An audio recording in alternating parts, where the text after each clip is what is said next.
గుంటూరు జిల్లా లక్ష్మీపురంలోని స్పా సెంటర్పై పోలీసులు దాడి చేశారు. వ్యభిచారం నిర్వహిస్తున్న సమాచారంతో పోలీసులు తనిఖీలు చేశారు.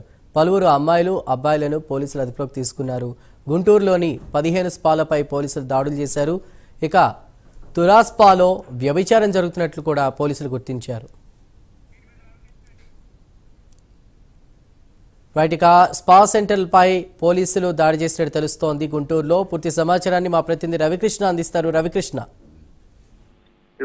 గుంటూరుకు సంబంధించి గుంటూరులో స్పా సెంటర్ లో గత కొంతకాలం నుంచి కూడా పోలీసులు అయితే నిఘా పెట్టి ఉంచారు. ఈ రోజు అడిషనల్ డిఎస్పీ సుప్రజ నేతృత్వంలో లక్ష్మీపురంలో ఉన్నటువంటి స్పా సెంటర్ల మీద దాడి అయితే చేయడం జరిగింది. ప్రధానంగా కూడా అక్కడ ఉన్నటువంటి పరిస్థితుల మొత్తాన్ని కూడా ఒక అంచనా వేసిన తర్వాత అక్కడ పెద్ద ఎత్తున కూడా వ్యభిచారం జరుగుతుందేమన్న అనుమానం అయితే ఈ పోలీస్ వర్గాల్లో రేకెత్తిన పరిస్థితి అయితే కనపడుతుంది. ప్రధానంగా కూడా ఆ స్పా సెంటర్ కి సంబంధించి ఆ స్పా సెంటర్ లో ఉన్నటువంటి వస్తువులు ఏవైతే ఉన్నాయో ఈ వస్తువులన్నీ కూడా చాలా లగ్జూరియస్ గా కూడా ఉన్నటువంటి పరిస్థితి అయితే కనపడింది. ప్రధానంగా కూడా వాటర్ బెడ్లు, అదే విధంగా కూడా ఎగ్జిక్యూటివ్ టబ్స్ ఉన్నటువంటి నేపథ్యంలో ఇటువంటి స్పా సెంటర్ లో వాటిని ఉంచడానికి కారణం ఏంటి అని అక్కడ ఉన్నటువంటి యజమానులను అయితే అడిగినటువంటి పరిస్థితి అయితే కనపడింది. ప్రధానంగా కూడా ఒక స్పా సెంటర్ లో మాత్రం వ్యభిచారం జరుగుతున్నట్లుగా కూడా గుర్తించడం జరిగింది. అదే విధంగా ఇక ఆ స్పా సెంటర్లకు సంబంధించి మొత్తాన్ని ఎవరైతే అక్కడ ఉన్నటువంటి యువతులను కానీ అదే విధంగా కూడా అక్కడ ఉన్నటువంటి యువకులను కానీ అరెస్ట్ చేసిన పరిస్థితి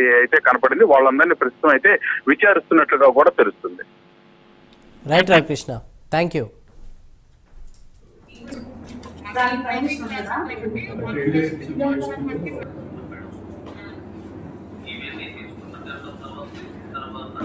మేడం ఎవరిదైతే మేనేజర్ ఉందో దాంట్లోనే వీడియో మొత్తం చూడొచ్చు. దీంట్లో ఒక ఫోన్ లో ఉండి